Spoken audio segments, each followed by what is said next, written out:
Thank you for joining us today. I'm Karen Jenkins. I'm the deputy of the Human Systems Academy, and I also have another member here with me, Ms. Deidre Nimmons.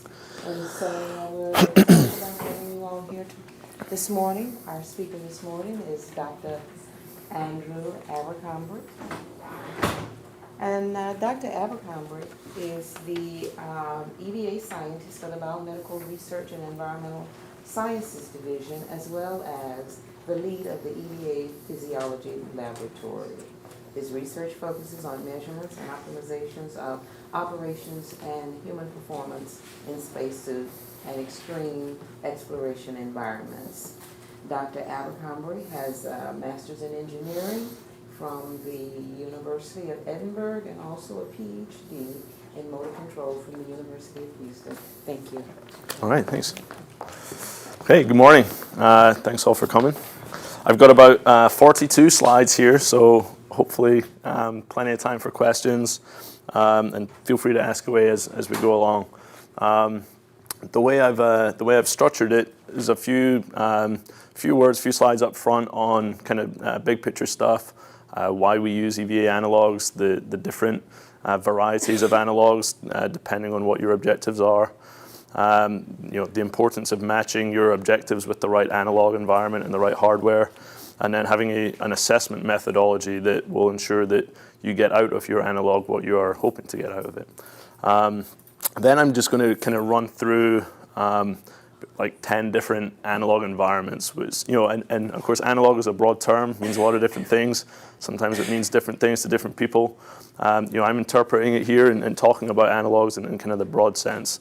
And so I'll kind of try and give a brief overview of each of these different ones. It's not comprehensive, there are others out there. And then I've, against my better judgment, I try to kind of tabulate them and give my sort of completely unofficial opinion on kind of some of the strengths and weaknesses of each. Again, it just depends on what your objectives are, but that's kind of the way I've laid it out, and like I say, just shout out with questions as we go. I should also add, we've got several other EVA experts in the room here, so I'm also happy to have other people chime in with other words of wisdom. Okay, so why we use analogs. The beginning of my sort of involvement in what most people would consider analogs, things like Desert Rats and Nemo, stuff like that, began back in 2008, and we were using these analogs as part of a design, build, test cycle where we were looking at not just suits, but EVA systems such as the pressurized rover.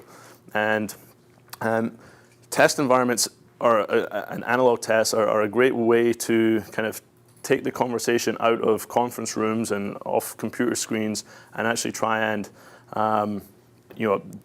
take some of these ideas, put them into practice, test hardware, test operations concepts, and then see how they actually pan out when you try and do them for real, as best we can do real in these analogs. And so some of the important questions that they've allowed us to look at are what systems and technologies do we need for exploration missions, right? Not just do they work or not, but what do we actually need? What do we not require? Just as important, right? So we've got lots of, as engineers and scientists and NASA, we all have lots of interesting ideas. We enjoy coming up with new concepts, new ways to do things. But given finite budgets and timeframes, we can't do everything. And appropriate testing in analog environments gives us a way to kind of prioritize what we do with the resources that we have. And then for those things that we convince ourselves that we do require, how are we actually going to use those things? Anyone who's done any kind of design work, engineering, you need to know how you're going to use something before you know how to build it. And then do those things that we need, how do they work in a flight-like operational environment with other systems? Big difference between testing in a lab and testing in, not just in the field, but in an operational environment in the field. And I'll talk more about what I mean by operational environment a bit later on. And then the last bit of their training. So particularly from the crew office perspective, for example, they may be less interested in research per se, but there's a lot of value for them in the training aspect of it. And so a lot of the work that we've done with the crew office has allowed us to get better research results by the fidelity of our astronaut crew members is better if we can use crew members from the crew office, and they benefit from a training perspective also. Okay, so all analogs are wrong, and the point here is that by definition, an analog is not the real thing. What we're trying to do with analogs is identify what it is that it does well, identify what it does not do well, and then design your tests accordingly. And identifying that up front and integrating across analogs. This is a kind of term we've used over the years where any one test in itself very rarely gives you a sort of definitive answer, right? You need to recognize the need to test across multiple environments, including lab environments and just analysis. But any one analog test by itself, you can point to, hey, these guys aren't wearing pressure suits, for example. Okay, that wasn't an objective of the test. And from a sort of communication perspective as well, having been through a lot of these different tests and heard the criticisms, often very valid criticisms, it's important to be able to communicate to understand for yourself and your team what you are trying to do and what you're not trying to do, but also be able to communicate to others. What is the scope of this test? What are we trying to do? What are we not trying to do? So that when people say that, they say, oh, this is more operations concept. You can see they've got cameras, they've got comms, there are sampling tools. There's objectives there that don't require pressure suits, and in fact, in this case, would be confounded if they were wearing a 150-pound pressure suit in the desert. These categories or classes of analogs is something that when I kind of show this table of strengths and weaknesses, if you like, of the different analogs, I categorize them based on operations, technology, science exploration, and then more mechanics and physiology. What I mean by that, so operations, the taking a lot of different pieces and figuring out how they work together, and that informs our operations concepts for design reference missions. We work on things like Mars surface missions, and back in the day, lunar surface missions. How are we going to explore? How do multiple crew members interact with each other? Multiple vehicles interact with each other? How does the comm work? Who are they talking to? What's the role of the ground? What information systems do they require? How's data stored? How is it accessed? Those kinds of questions don't require pressure suits, right? They require fidelity in some other areas, but there are some tests, very complex tests then, that don't necessarily require high fidelity hardware in every respect. In this one, we've got high fidelity rovers, but even that, we've done tests in the Arctic using Humvees that still taught us what we needed to know about operations. Technology, in some cases, for example here, sometimes you can take fairly high fidelity hardware and use it in an operational environment. That's great when you can get all these things together, not necessarily required, but there are some analog environments that I'll talk about where, you're taking a pressurized prototype suit and testing it in a vacuum chamber, for example, an EVA analog environment. That's the purpose of that test. You're not necessarily learning about operations, you're learning about, does the technology work in an environmental analog. Science and exploration, this is one which back in sort of 2008 timeframe, most of our field analog work was funded out of HUMD.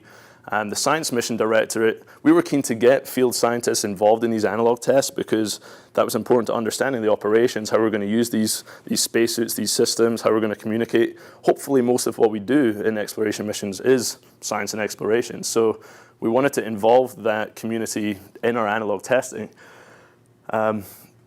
Which worked, and then kind of the political and sort of so on winds changed. HUMD kind of fell out of love with field analogs for a while. SMD, Science Mission Directorate, said, hey, we were enjoying that. We want to do more of that.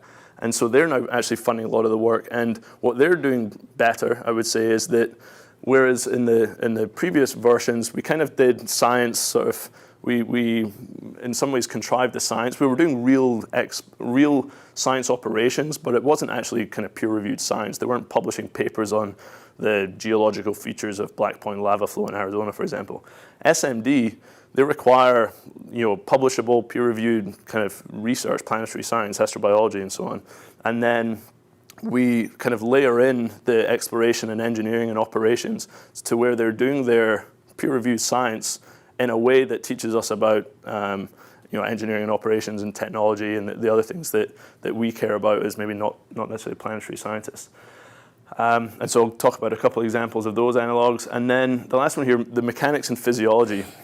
What I mean by that are things like reduced gravity testing, where how do you interact with your environment? How do you translate? How do you move? How do you stabilize yourself?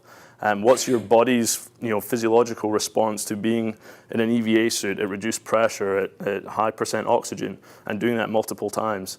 How do you work against a pressure suit, and what does that do to you? How does that affect your ability to work and so on? And so, again, something that you're probably not learning much about here, but what I'll talk about is work we do at Desert Rats combined with testing that we do in lab environments, for example. You can put those pieces together and actually get a big picture that is probably not that far from the truth.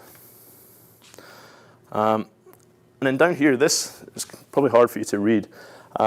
This is a scale called simulation quality scale that we came up with a few years ago.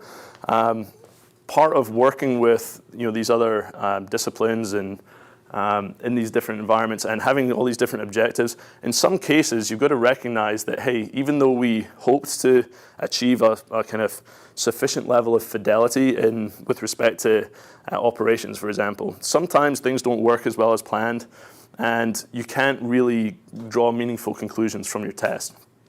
This was an acknowledgement that, hey, sometimes that happens. Let's not try and learn things that our test didn't allow us to. And so it's a rating of how well the simulation worked. And what you'll see, all the way up at the top, simulation quality presented either 0 problems or only minor ones that had no impact to the validity of the test data, all the way down to 5. And actually 4 or 5 is our threshold for saying we're not going to use the data with respect to that objective. Like 4 there, it says significant simulation limitations or anomalies precluded meaningful evaluation of major test objectives. An example of that, back in Desert Rats, our communication just kept on failing, just for purely kind of terrestrial reasons, if you like. Just stuff wasn't working as planned. We're trying to understand ops concepts, how 2 vehicles communicate with each other and plan their traverses, stuff like that. If your comp's not working, guess what? You can't evaluate that. So the point of this is just recognizing when your analog is allowing you to do what you need it to do, and recognizing when it's not. And that's an important thing also for working with multiple stakeholders, crew office and the scientists and so on, that no one wants to be put in the spot of trying to evaluate something that they don't feel they're able to.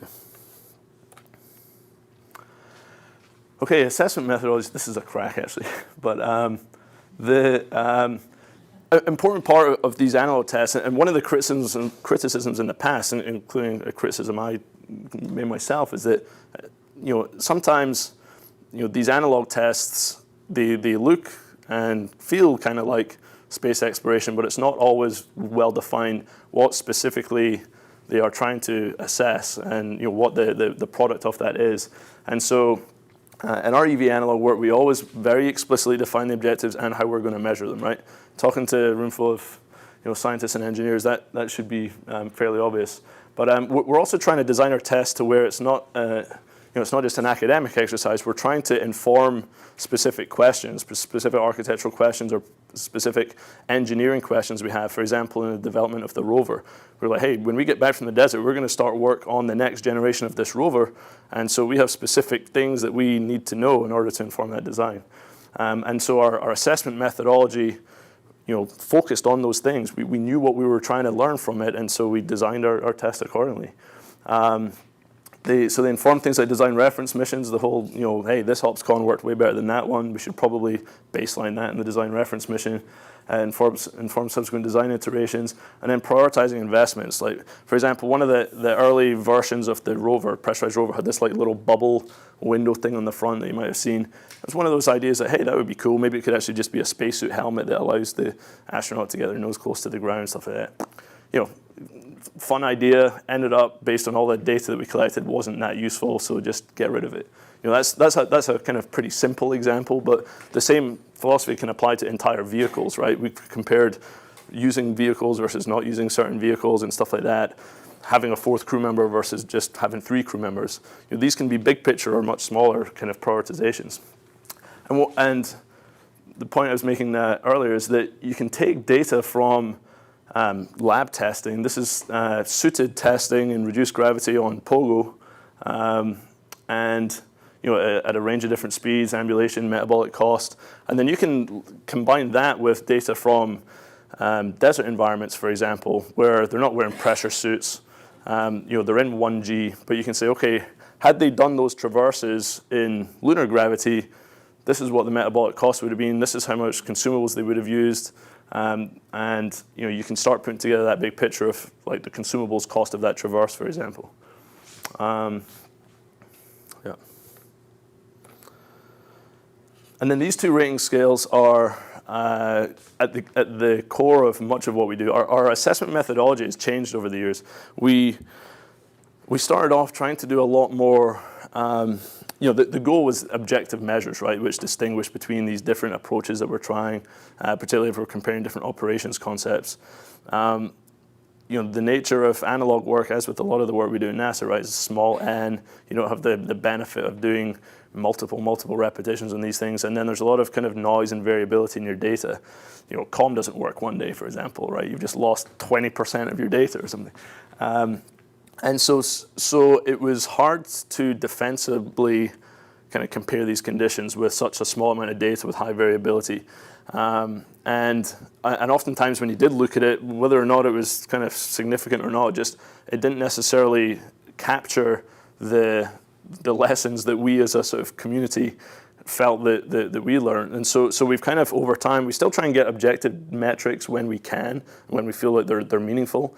But we've gone to this approach of, similar to a crew consensus report, where the philosophy is if we can get enough experts to kind of see and experience and interpret these different modes, and then have a kind of a rigorous sort of systematic debriefing methodology, then we can ask the questions that we're really trying to get at. Rather than trying to infer one better than the other, it's like, hey, how important was this thing? Or how acceptably did the displays and controls work on the rover when you were doing a docking task? And these two rating scales are used, we use these by consensus, and what we try and do is always have at least 6 people, ideally just have the whole team. If you have a team of crew, so astronaut crew members, you've got a team of mission control, like flight controllers, and then we'll often have a team of scientists in the science backroom team. And recognizing that those different teams, if you like, have different perspectives, different needs, what we try and do is get the consensus opinion of each team with respect to a series of questions, sometimes dozens of different questions, ranging from big picture things all the way down to, does the coffee cup holder work? And so the significance of these scales are the acceptability is just how well does it work or not? And then the capability assessment is, regardless of how well it works or not, do we need it? And those are important questions. So that it provides actionable results that we can then use like the day after, pretty much. Acceptability rating scale, by definition, totally acceptable, no improvements necessary. And then it then prompts, to the extent that improvements are desired, warranted, or required, they will, they have to tell you, okay, this was unacceptable, the improvements required are this. That's usable, right? As an engineer, you can say, okay, the cup holder was too small, I need to make it bigger. But we could then, we would collect that data for literally dozens of different design characteristics of the vehicle. You look across at acceptable, and then it would flag something that, oh, that was a problem, this was a problem, this was a problem. And it kind of focuses the subsequent design work. And then the capability assessment scale is something which, again, tries to help with prioritization. And at all levels of the agency, of course, people want to know what they should be spending their time and money on. And this is intended to capture that. Okay, so I'm not going to spend a whole lot of time on this just now. I throw it up again at the end. But these are the what I'm calling analogs that I'm going to talk to, at least briefly. We've got RATS, virtual reality, Argos, NEMO, NBL, parabolic flight, vacuum chambers, hypobaric chambers, Pavilion Lake, and then finally Basalt, which is a new analog that I'm just going to say a few words on. I should probably move pretty quickly. That's a lot of stuff. Okay. So desert rats. many of you are probably at least somewhat familiar with it. We've not been out in the desert since 2011, which corresponded with when would the focus change from moon to asteroids and other stuff. But what we did in the desert was use it as an opportunity to test both the hardware and some of the specific kind of hardware functionalities and capabilities that we're interested in, but also then do that within this operational environment where we're trying to understand the flight rules, how you use these vehicles. We were looking at suit ports for EVA. Given a set of capabilities and constraints, how would a team of scientists actually plan EVAs? If it turns out that for exploring this lava flow, they just want to go EVA and stay out for 6 hours anyway, then something like suit ports, although a cool idea, might actually not be that important. Because providing high frequency EVA capability, and so the purpose of this was to provide them constraints and see how we would use these systems, and then use that to inform subsequent design cycles. I've got a movie here. So this is just a short movie showing some of the testing from, I think, 2008 or 9. And all of this was preceded by a lot of testing on the rock pile here at JSC. Our goal was, let's not break anything in the desert that we could have broken at JSC first. And for the most part, that worked out. And so this combined, habitability and human factors. We're looking at, can 2 people live in something this size for, I think in 2008 we only did 3 days. 2009 we did 14 days. That was another big question and a kind of controversial one. Hey, that's a pretty small vehicle. Is it realistic to think that a couple people are going to spend 2 weeks at a time in that? That's them using the suit ports. I'm not going to talk a whole lot of detail about all the specific test objectives, but you can see here, these are we call Hollywood suits. They look good. They provide some of the constraints on field of view and motion and stuff like that. But as you see, over the course of tests, once we kind of got comfortable with, okay, the suit ports, we think we've got a good handle on how those work. The subsequent tests, these suits were just so heavy as to be a kind of confounder. It starts limiting, like, hey, I would walk over there, but I'm already broke off, and I just want to go back in the rover. And whereas on the moon, of course, they would be weighing a fraction of what they do here. So it was kind of one of those trades of, hey, providing constraints on their visibility and stuff like that is important, and dexterity, but you also have to be somewhat realistic about their kind of their workload. And of course, we learned lots about the vehicle as well and different ways to break it. But overall, it actually performed really well. And this was all done, like I say, it wasn't just kind of driving around and go pick up some rocks. There were mission timelines from beginning to end, science objectives predefined, science control team. They're all communicating and trying to conduct all the operations in a very kind of flight-like way, so that we understand not just what works and what doesn't work, but how you're going to use these things. And then this is an example. I already kind of talked to this, where you can take metabolic data and ground reaction force data and stuff like that from testing on things like pogo in pressure suits, combine it with GPS data from desert trials, and then put together a big picture that starts approaching what we think reality might be like. Also, a lot of the data on the rover usage, and hey, for geological features on this scale, how much driving are we doing versus parking? What does that mean in terms of recharge times and stuff like that? How do we size our batteries? Those kinds of questions. Okay, so that's desert testing in like 5 minutes. 2011, what we did was we were still in the desert. The focus was changing to asteroids, so we actually did some work in the desert. Using the rovers in a kind of, the flight rules that we used were consistent with asteroid work, and we did column latency and stuff like that. Then in 2012, we did RATS in Building 9, basically, using a combination of virtual reality and Argos, the active response gravity offload system. So this is a little video showing some of the RATS 2012 stuff, hopefully. And so we took what we learned in 2011 and then tried to do it with higher fidelity in this virtual reality environment, looking at control systems, how you fly the vehicles. One of the criticisms that we had ourselves of our 2011 test was that driving a vehicle up to within a few meters of a rock is different if it's free flying versus if you're just on the surface, right? So we came up with this high fidelity physics simulation of the vehicle around Itokawa, a near-Earth asteroid. Looked at control systems, planned traverses, and then we were looking at, so you've got an EVA crew member outside there. They're actually up in the VR lab, and so they're communicating back and forth. They're seeing the same things that the people inside are seeing, and they're trying to communicate, as to, who moves when. If you've got one person that's free flying on a jetpack, for example, you've got a rover or what we call an SEV, basically a free flying version of a rover.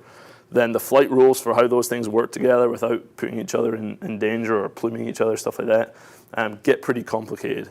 And this kind of test allowed us to get a better handle on those things. You can see they're still using suit ports. We've got this is a new next generation of the SEV, using potties and water dispensers and electromechanical suit ports. We're collecting data on propellant usage, stuff like that. So, although the science component of it, we're not in the desert. The science was all contrived, but what we did was actually work with planetary scientists to take data from Itokawa, kind of precursor data, create pretty high resolution sites that they would go sample, but of course the actual act of picking up rocks and so on wasn't physically done within the simulation. That's a fuel cell. So this is an example of like a technology. It wasn't really integrated with the operations. It's a fuel cell prototype that was used to charge the rover and kind of opportunistic thing. Had the Mission Control Center there with COM delay. So COM delay, of course, for exploration missions is one of the big sort of operational questions, how that affects the way we design things and use things. And then the idea of an IV workstation. So in space, you've got some people EVA and you've got some people IV, and they're kind of acting as one of the things we've converged on over the course of multiple tests is the idea that you need someone to communicate real time with the EVA crew members, someone inside to communicate with EVA crew members. And the people on Earth, you don't want them talking directly to the EVA crew because of the COM delay. This is Argos. You can see it's like a bigger, better version of Pogo, but mechanical offloading system. You can dial in the gravity that you want, essentially. And here, this is what I would call kind of EVA mechanics, where they're trying to look at what sort of stabilization do I require for these things, what tools would I use, how would I translate on a surface that's not really designed to have an EVA crew member or any kind of human being work on it. We've got lots of experience on Space Station, which was designed for people to do EVA. Asteroids, not so much, right? At least on the Moon and Mars, you can walk, you've got gravity working for you. Asteroids, that's a kind of big unknown. So, for example, astronaut positioning system, someone on an arm. Over here, free flying on a jetpack. So we're looking at a lot of different combinations of how you could tackle this problem. And that's generally how we do these things. We come up with, and I think I got slides on it. Actually, yeah, here. So this slide and the next slide kind of talk about different approaches that we could take. The trade space of different ways you can do this is pretty large. And so we took what we learned in previous tests and then try these different approaches where you've got a deep space habitat, you've got IV crew members, so shirt sleeve crew members inside, being able to kind of act as a liaison back with Earth and communicating with the crew. You've got this kind of free-flying rover type vehicle with at least one person inside it, and then you've got crew members that are EVA that are potentially on jetpacks or even using the astronaut positioning system. So lots of different ways to do it, and depending on which one you choose, it really affects a lot about the design of the vehicles and what kind of technologies you need for working on. For example, do I need to figure out how to anchor to an asteroid? Big question. Like I said, this is part of the operational fidelity. Things like stabilizing, how I attach myself and grab the sample doesn't require this backroom team, but because we were also trying to have operational fidelity, then that requires that you have a fairly realistic setup in terms of console positions and communication protocols and communication tools, text, video, voice, and so on. that's just some more pictures of Argos. Actually, one thing we did here, which was interesting, we looked at, so one thought was, hey, with a jetpack, instead of anchoring, could you just kind of constantly thrust toward the asteroid and kind of provide artificial gravity that way? And so what we were able to do with Argos, because it's so precise, and this is one of the real strengths of Argos, is you can literally dial in to kind of fractions of a pound what your forces are.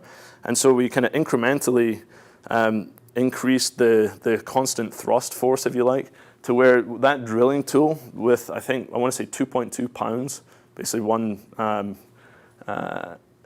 which actually corresponded to about the force of the safer thrusters, then they were able to drill into that thing. Of course, and then you can do the math and figure out, well, how much propellant does that use if I do that this many times over this much of a mission? And you don't necessarily want to do that, but this analog environment allowed us to look at that question, which was interesting. Argos right now is offline, as you guys might be aware. We're trying to get it back online, and we have a lot of testing planned that's going to use it. This is some testing back in, I think, 2013. Just kind of feasibility testing, like, hey, how would we use Argos to do suit testing? You can see the attached via this gimbal. This is the Mark III suit. Is this Mars gravity, Jason? Yeah. And so, yeah, we've got a lot of hopes and dreams of future Argos testing. And it really is a fantastic environment. I mean, one limitation of it, while we're looking at it here, you only have one person at a time. Looking at, and we'll talk about NBL. One of the things, NBL, bigger environment. You can get in things, underneath things, inside things. You can have two people working at the same time. Those are things that you can't necessarily do in Argos, at least right now. But the way out, if you like, on Argos is perfect. You can push against, there's no water drag, right? So you can push against something and you'll just keep on going. There's zero drag. It's incredible. So this is a really powerful analog, if you like, a really powerful test environment for us with respect to suit testing in particular. They've been testing jetpacks on it. They've been testing Robonaut on it. So there's a lot of things besides just EVA testing you can do with it, but we are certainly one of their main customers. Anything to add on that, Jason? Jason spent a lot of time working Argos. No, the only thing to mention is that I think when you saw the recovery from a fall, this is a great analog probably for upright activities, when you're doing planetary gravity, but there are times where, like Andrew mentioned, every analog is not right, and that was because that was one of the subjects in this, one of the times where I felt like the gimbal twisting around induced moments that were just not realistic. So that's one of those times where that simulation quality, I would have probably given it a 4 or 5. Yeah. Other times it's a 1. Yeah. So it's, every analog can be good for some tasks, but not going to be perfect at all. Yeah, no, that's a good point. And sometimes testing bad data can be worse than no data, right? Because you can kind of mislead yourself. And so that's a really good point. Making sure we understand kind of which conditions work well and which don't. And in NBL, for example, with the drag thing, drag, goes up with the square of velocity, right? So like slower movements, it works okay. The faster you start trying to do things, then the more drag starts confounding matters. Okay, so NEMO. One of our underwater analogs, and one of our analogs, which I'm going to focus on the EVA portion of it, but of course it's a much broader analog than just EVA, right? You've got, so you're 4-ish miles, I think, off the coast in the Florida Keys. This is some bathymetry data we got a couple years ago, and just trying to kind of give you a big picture where this thing is. We created this 3D map for when we were doing some work with deep worker submersibles and trying to lay out some pretty complicated EVA scenarios. You got the habitat over there, the life support buoy. This is the surface of the ocean. And then down at kind of 65-ish feet here, there's a mock-up of the lander. It doesn't look quite that fancy, unfortunately. But we had mock-ups of rovers, translation lines set up, rock walls. And then what we do or have done in the past is set up a kind of standard circuit of EVA tasks, and then we look at different ops concepts, and actually it's a bit of both, right? So there's operations, there's different kind of combinations of humans and vehicles to try and accomplish this standard set of EVA tasks. And then we've also got different sort of mechanics, different tools to try and stabilize yourself, different tools to try and grab the samples. So it's kind of a combination of mechanics and operations within this, this EVA analog. Yeah, this just kind of gives you a little bit of an idea of the scale and layout of things. There are more barracuda swimming around in reality. But yeah, the standard set of tasks is important because it's something that by using consistent kind of assessment methodologies and consistent tasks across multiple analogs, that's what allows us to combine data, right, and try and have this integrated approach. And so, and a lot of the analysis that we do, just the kind of computer analysis that we do to look at design reference missions and kind of the consumables and time impact and cycles on suits, et cetera, for end-to-end missions within the human spaceflight architecture team, the HAT team. We can combine that with data that we get from things like NEMO and RATS and virtual reality and so on. But, you know, because we intentionally design these tests to inform the analysis and vice versa. So these are some pictures of the EVAs, and you can see they're not in suits. They're wearing superlight dive helmets, which does, you know, it reduces your field of view significantly. You have voice comm, you have video, you transmit video, you don't receive any. And then in this case, you know, we were looking at, you know, different ways of. They're actually wearing a mini workstation, so it's a kind of fairly low fidelity suit simulator, but the tools that you're using are pretty high fidelity. And so we've got these standard series of tasks. In this case, we're actually looking at working from a PFR, portable foot restraint. The deep worker submersible here being a kind of a proxy for the flying rover.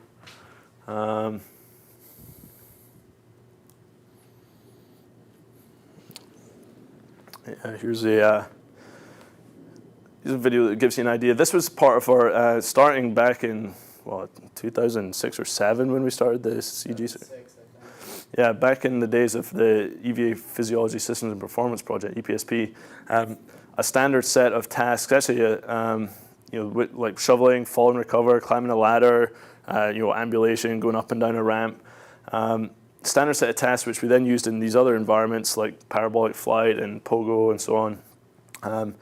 NEMO was actually because these missions were kind of funded to happen anyway, the cost per subject of getting some of this data in NEMO was actually very low. And so we got a lot of data using, this is we call the CG rig. So our question there was not just can you do these tasks, but how does your weight and your center of gravity affect your ability to perform these tasks, which of course affects design, you know, suit design requirements.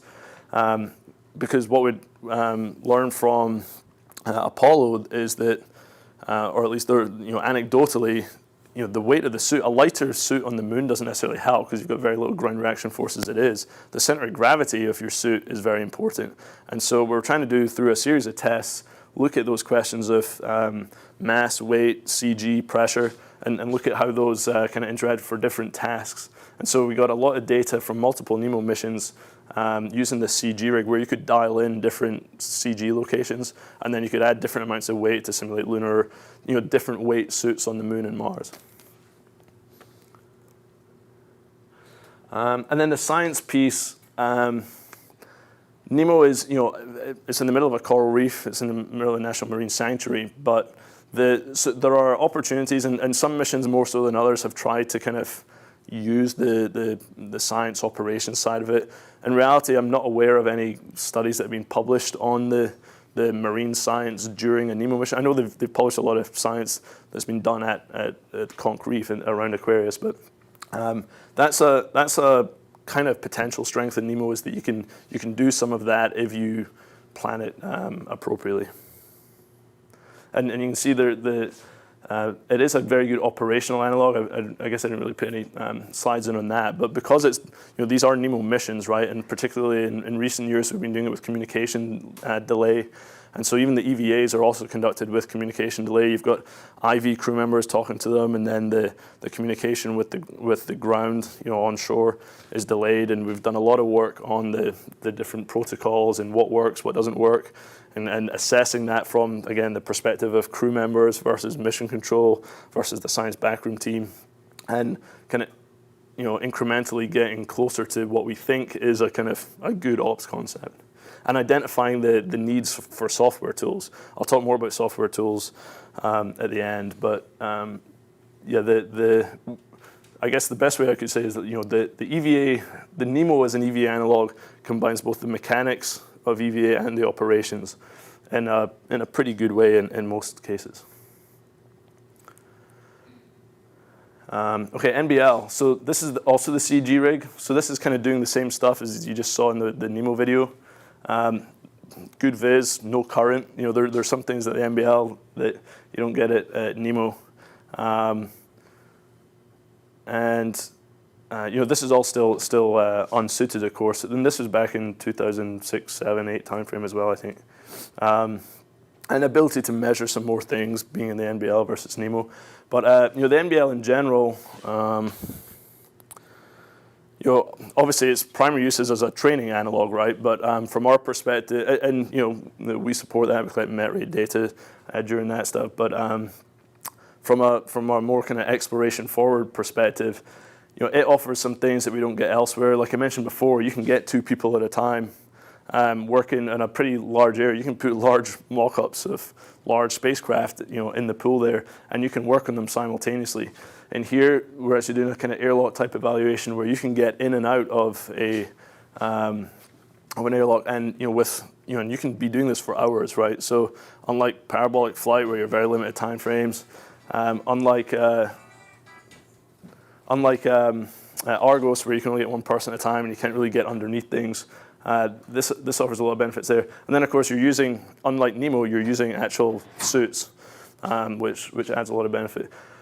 Of course, you still weigh 1G inside the suit. That's one of the limitations, in pretty much all our testing except parabolic flight, right? So from understanding the interaction between the human and the suit, which is of great interest from an EVA physiology perspective, this still doesn't get us that.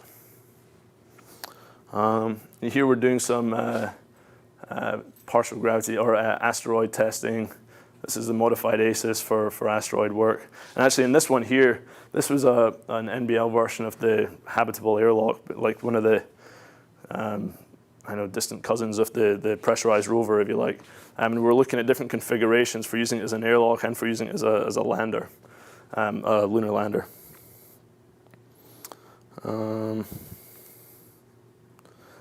Okay, parabolic flight. Big limitation, obviously, it's short, right? 20, 25 seconds at a time. And then, as you can see, kind of overhead clearance there, very limited.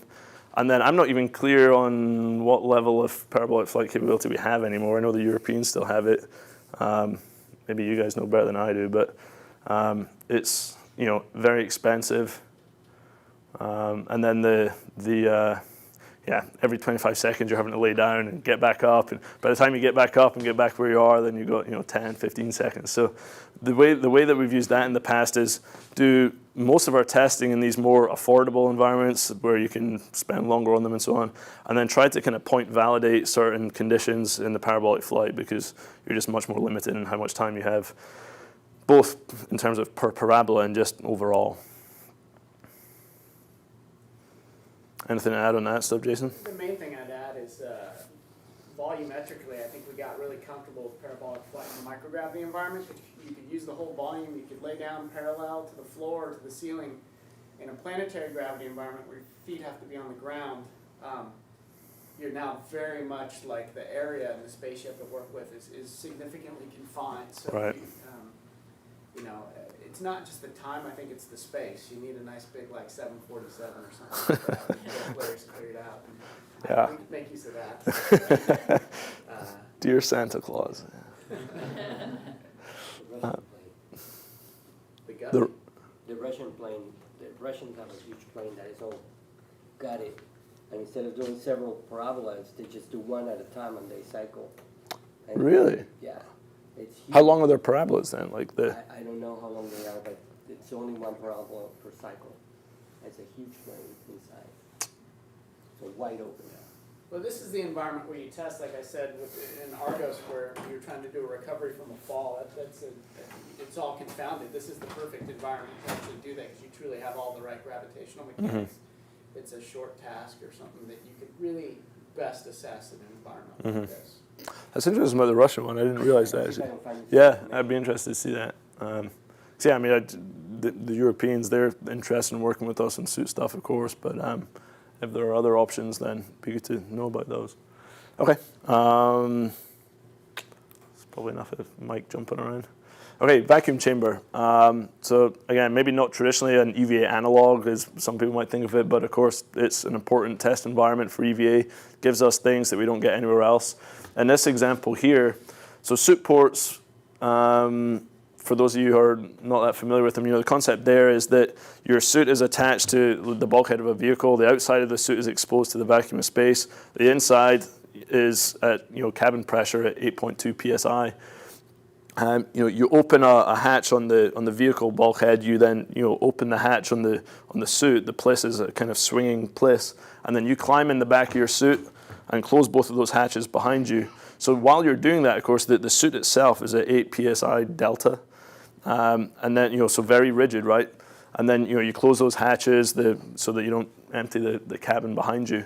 Then you depress the little vestibule in between your hatch and the vehicle, and then you can separate. And then, once you've done adequate pre-breathe, you can then lower the pressure in your suit and go do your EVA. So, in theory, very low overhead, very short pre-breathe, lets you get out the door way, way quicker than we do right now. But that dawning, and then of course coming back inside, you're doing the opposite, right? You then got to clamber out of this thing. We've done lots of testing, as you saw in some of the previous videos, with suits at just kind of at ambient pressure, right? No delta pressure across the suits. And and we've done lots of testing and kind of unpressurized testing, looking at, for example, alignment. You have to be able to get off that, but you need to be able to line yourself up with it as well, right? We did we're worried about that. Came up with lots of different ways to do it, and actually turned out to not be a big deal. But the big unknown that really required vacuum chamber testing was this dawning and doffing, kind of getting in and out of the suit. And as you might expect, it was not trivial, and in some cases it, basically we identified some things that for sure have to change with the suit if that's going to happen. And then of course, once you're in the suit, certain things that you want to adjust, on gloves and boots and stuff like that, you need to be able to adjust that against the pressure of the suit, whereas normally you would do that while the suit's still at, no delta pressure. So there are clearly, a lot of design impacts of suit ports on the suit, and the vacuum chamber is one place that is about the only place other than space where you're going to be able to test some of those things. And then, of course, the vacuum chamber itself is used for testing the suit hardware. You can operate parts of the suit, in a vacuum chamber that you're not going to be operating elsewhere. So, thinking again about those kind of different categories. Operations, no, we're not really doing operational testing, but the technology piece of it, and to some extent the physiology piece of it, is high fidelity in these vacuum chamber tests. Okay, then another kind of chamber, and one close to our hearts in the EVA Physiology lab. The hypobaric chamber is so pre-breathe, right? I don't know how familiar you all are with pre-breathe, but because you're doing your EVAs at like 4.3 psi, low pressure, you need to denitrogenate so you don't get decompression sickness, DCS, or the bends. Lots of different ways to do that. If you start at 1 atmosphere and 21% oxygen like we are right now, then it can take like 4 hours at rest, or there's different ways that we can accelerate that denitrogenation. But one way or another, you've got to figure out how that's going to work and do it to achieve an acceptable level of decompression sickness risk. And the way we do that is we do a lot of modeling. We've got lots of different kind of biophysical and kind of data-based models, which gives us a good idea about what we think we should be doing. But ultimately, before we fly these things in space, we do ground validation trials. And we do that in hypobaric chambers. such as the one shown here, we've got a study going on at Duke University right now as well. And the protocol here is something like what we might do for exploration atmosphere, which, without getting into a whole lot of detail on that, it's a new atmosphere at which you would be living in order to enable suit ports, or to enable high frequency EVA, I should say. We don't have any existing Prebreathe protocols on file that use that, so we're going to have to come up with new protocols. We've already done a lot of modeling work on that. We've published a kind of a model analysis, but we're going to be doing some studies to kind of validate the decompression decompression sickness risk is acceptably low. So what you would do is spend a couple of days equilibrating at the exploration atmosphere pressure. Then you do the pre-breathe, whatever pre-breathe that we come up with, and then they do an EVA, right? And so, but this is what your EVA might look like. So again, you look at that, you think that's not what I would imagine an EVA simulator would look like. But the significance of that, I think actually it shows it better here. The point is, from a decompression sickness point of view, your risk of decompression sickness depends on how well you denitrogenate before the EVA, and also the manner in which you do that. Like exercise, for example, is a big deal. Exercise can accelerate the perfusion and how quickly you off-gas nitrogen, but it can also cause bubbles to form, like micronuclei, which ultimately it's those bubbles and their growth during decompression that cause the symptoms of decompression sickness. So it's kind of a double-edged sword, and you've got to be careful what you do with exercise. And we know that while you're at altitude, while you're decompressed during your EVA at 4.3 psi, the type of exercise you do affects your decompression decompression sickness risk. And so different tasks, and of course particularly at joints, right, you get tribonucleation, forms these bubbles, and depending on things like ground reaction forces. On station, you're really not using your legs much at all. So in our microgravity simulations, our subjects are what we call adynamic. We don't have them stand up or walk or really do just about anything with their legs. If you did, what you find is that you're nucleating in those joints and you get more DCS. For planetary EVAs, depending on whether we're on the moon or on Mars, and depending what the weight of the suit is, that's going to affect the ground reaction forces and the torques in your different joints. And then with upper body work also, when you're cranking on things, pulling on things, opening hatches and so on, those things all cause nucleation and therefore affect your DCS risk. So our simulator, in a very kind of well-defined, controlled way, kind of provides these known doses, if you like, of different types of exercise at different joints, and that's what we do during these hypobaric studies. So they're going to do that, on day 3, then they'll have a day of rest, and then just do multiple EVAs, because that's kind of the ops concept for if you go off on a 2-week rover traverse, for example. I mean, you could potentially be doing EVA every day, actually, but the way that that's simulated is on something that looks like this. And then even just the exploration atmosphere itself, there's some concern that, hey, just living at that environment, which is mildly hypoxic and hypobaric, if you're doing that in a reduced gravity environment also, maybe there are bad things that are going to happen to you, given that your body's already in a kind of dysregulated state. So we're probably going to do some studies that even just, aside from the pre-breathe validation piece, just a kind of characterization of what happens when you live at this exploration atmosphere. And that kind of testing has to happen in hyperbaric chambers. So these are very important from a physiology point of view for EVA testing.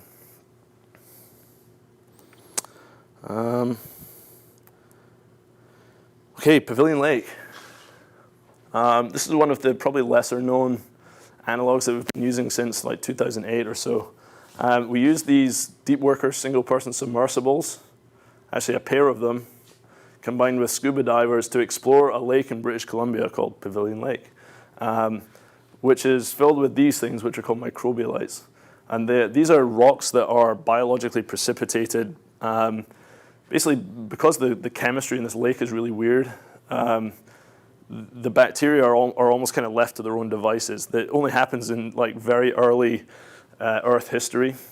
like billions of years ago, because they found some of these in fossil records, and there have been some found in other lakes, including a lake in Antarctica.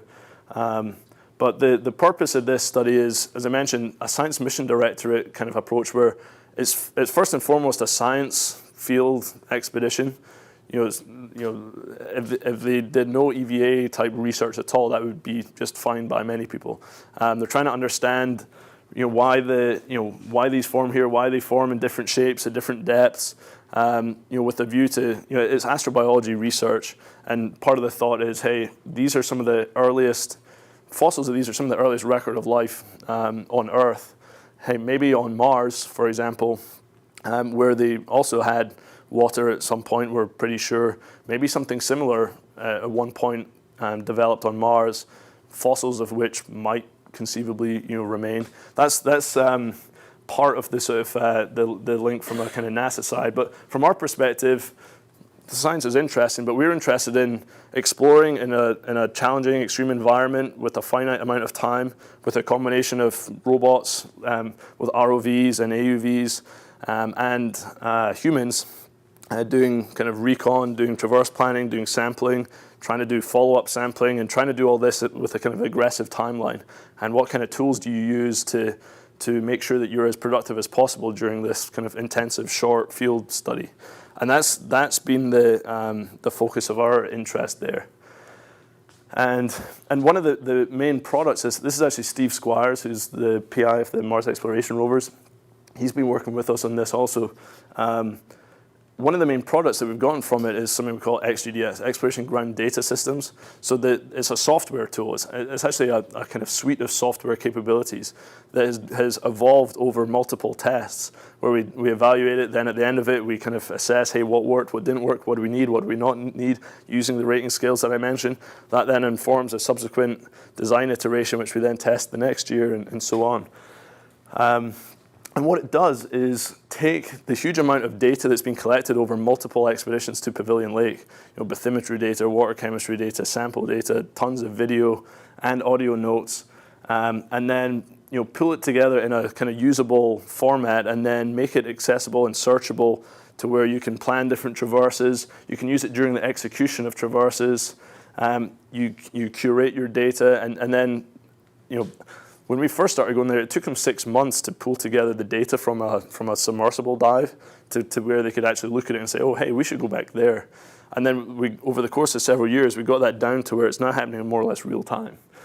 With the goal, of course, being that you're then, in theory, providing yourself with the tools and the knowledge to plan and replan EVAs during an EVA, potentially, right? So these are powerful software tools, and it's something which we've then combined in in Basalt, which I think I'm going to talk about next, where it does some of the things we need, but it doesn't do everything.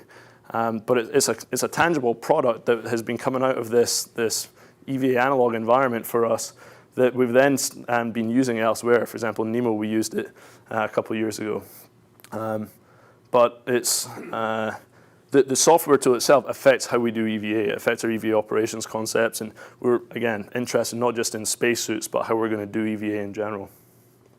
You guys use com delay at Pavilion Lake? Yeah, good point. So actually, the first place that we did com delay was it was actually Kelly Lake, a lake next to Pavilion in 2011.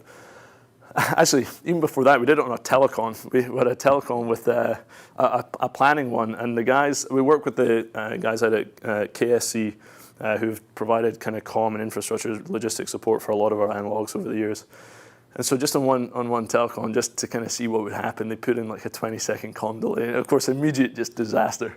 And then at the lake that year, we had one of the submersibles on a tether and streaming with 50 seconds each way delay. And that was where we first started coming up with some of the protocols, things like the pre-alert, where in that instance, we didn't have someone talking to the submersible pilot without delay.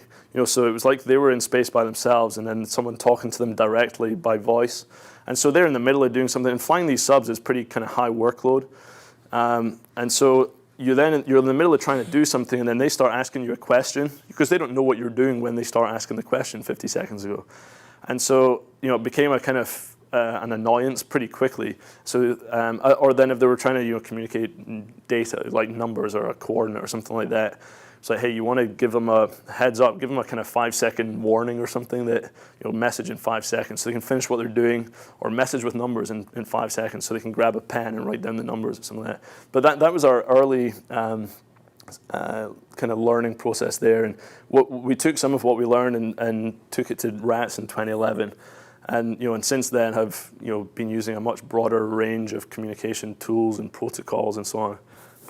But yeah, that's exactly right. This is actually the first place that we started doing that. And then this year was the last year of Pavilion. But we were doing 2 divers in the water with an ROV. So we would do precursor data, have the ROV kind of down select to a general site, put 2 divers in the water with the ROV providing kind of situational awareness. Up on the boat, you've got the IV, as we call them, the intravehicular crew members, talking to them without delay.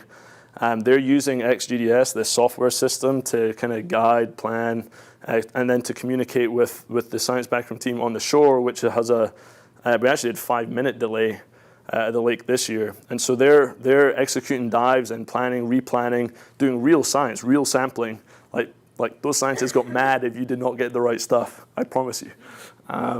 And then we'd be back there doing analysis and stuff afterwards. But it was actually a very high fidelity, like science and operations, and to some extent mechanics. I mean, you're floating around and stuff, but we really weren't trying to look at stabilization methods and the sampling tools were not, realistic. That wasn't something we were even trying to do there really.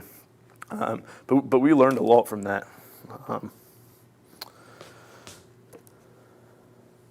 And then this one just shows what we would do at the end of each day was using exploration ground data systems. It would allow us to kind of debrief it, the pilot would talk through, because they would be in the water for hours.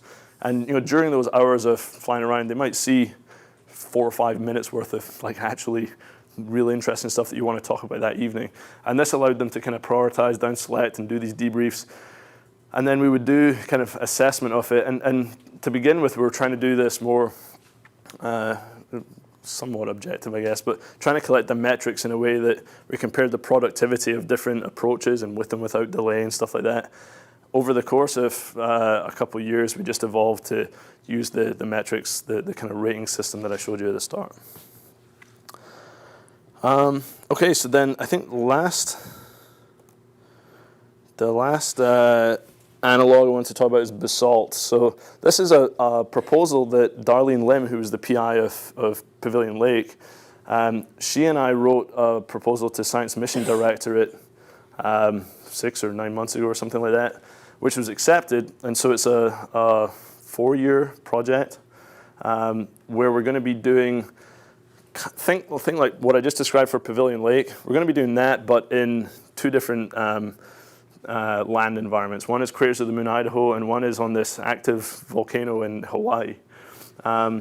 It's astrobiology research. It's funded by SMD, so the science has to be, no kidding, like peer-reviewed, publishable astrobiology research. But we're doing it in a way that it's kind of combining desert rats, like those EVA backpacks that you saw in some of the earlier things. So we're going to have that. We're going to be taking the ops concepts, the communication protocols, communication tools, and then the software, exploration ground data systems, combined with, some of you guys might be familiar with Playbook, which is a scheduling tool. It's actually being used on space station, I think, during Andy Mogenson's mission. It comes out of Ames, but it's something we've used over multiple NEMO missions as well. So it's a kind of scheduling tool. And then Sextant, which is an MIT traverse planning software tool. They're collaborators on this also. And so we're trying to we recognize that XGDS itself did a lot, but it didn't do everything that we need. And so a big part of this proposal was to take these different software capabilities, figure out which we need, which we don't need, and a way to, we're not trying to build flight software as part of this, we're just trying to figure out what would you need software to do to be able to support exploration with comm delay. And so that's going to be a central part of this whole effort. And we're going to be using that and iteratively, hopefully improving on it over the course of multiple tests in these different test environments over the next 3-4 years. And then the reason for having these 2 from a science perspective, Craters of the Moon, Idaho is what they think Mars is like today, ancient volcanic terrains. Hawaii is more like they think it was a few billion years ago. and so active, volcanic. And from an astrobiology research, they're interested, they call it habitability, which for me, habitability is like living in a rover and stuff. They mean like can little microbes live in lava and stuff like that. So they're looking at the habitability of different terrains in the active volcanic areas, and then looking at how the abundance of life there, and then when you go to Craters of the Moon, Idaho, how does that, how do you take what you learned about habitability in Hawaii to search for life or previous life in an environment that's more like Mars is now? So yeah, that one is just kind of starting up. We're really just kind of getting up to speed on that one. But it's going to be a major part of the work we do from a kind of EVA operations perspective for the next few years. And Steve Chappell, who works in our lab, he's going to be the exploration lead on that also. So if you've got any questions about that, let us know. So finally, this is my hack at kind of comparing these different things with respect to these different sort of characteristics that I talked about. Operations, I mean, in theory, with just about any of these, if you make the effort to create an operational environment, you can probably do it. But the way we've done it in the past, things like RATS, NEMO, and NBL are high fidelity operations. Basalt, we hope it will be. And Basalt particularly, we want to have high fidelity with respect to science operations, as well as the operations of tracking consumables and your more standard kind of flight controller type tasks. Pavilion Lake, the operations I talked about. Actually, this Pavilion Lake I would have rated as fairly low a few years ago. Over the last couple of years in particular, the fidelity of our operations are actually improved a lot. One of the limitations, frankly, was that the team is comprised primarily of scientists and field scientists, absolute world experts in what they do, but not as much experience in kind of operations and flight control and stuff like that. And so, with any of these things, you need not just the environment, but you need the people to, particularly for operations, you need the people to create that operational environment. Technology-wise, RATS has, that's been a focus in many years for that. VRLab, Argos. Nice thing about Argos compared with, for example, NEMO, where you can, there are a lot of things that don't like it when you put them underwater, right? And so that's been a limitation in NEMO. NBL, to some extent, has that limitation, but we can actually use the suits in there. So that's a good thing. And then the fidelity of the mock-ups is also usually very good in the NBL. Likewise, parabolic flight, you can put, if it'll fit, you can put most things in parabolic flight. And in vacuum chambers, particularly when you come to things like the suit bliss and stuff like that, there are some things you can only do in a vacuum chamber. And that is typically the focus of vacuum chamber tests, is you're testing technology, testing suit prototypes, and so on. The software part of Pavilion is actually something that we're going to work on in Basalt, like I said.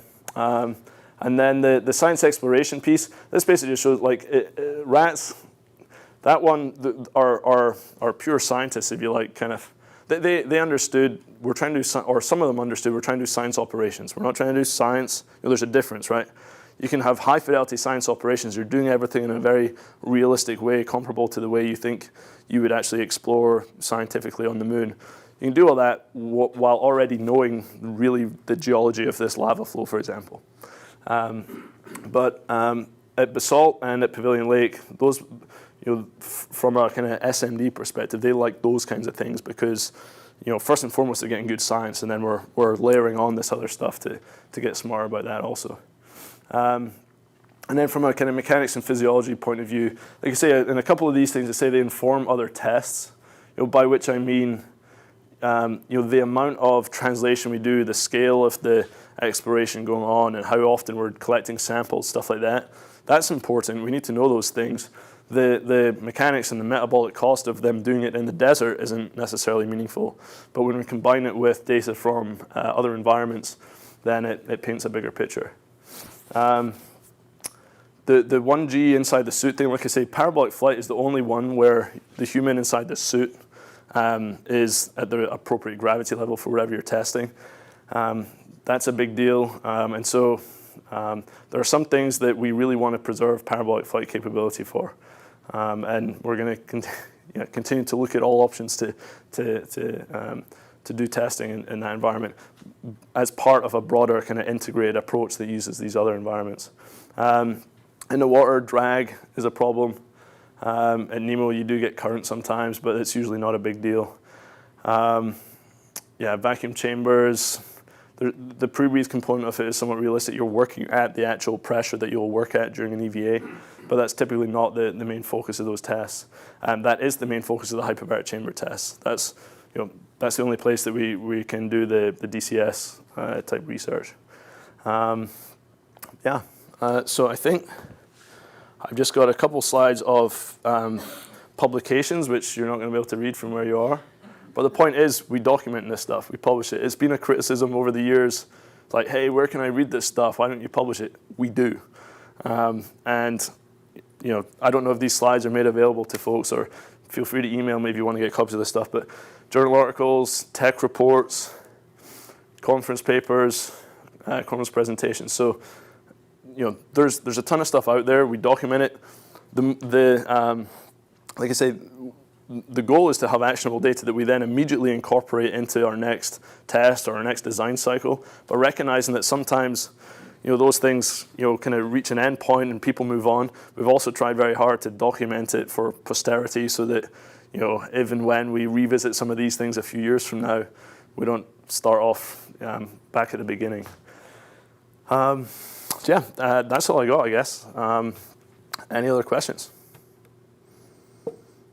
Any other words of wisdom from any of the EVA folks in here? I know there's several of them. No, I think you covered up the pros of most of this.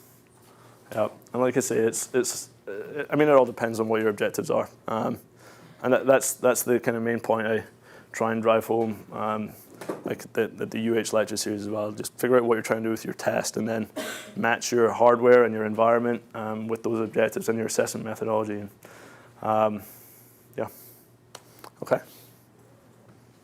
Good.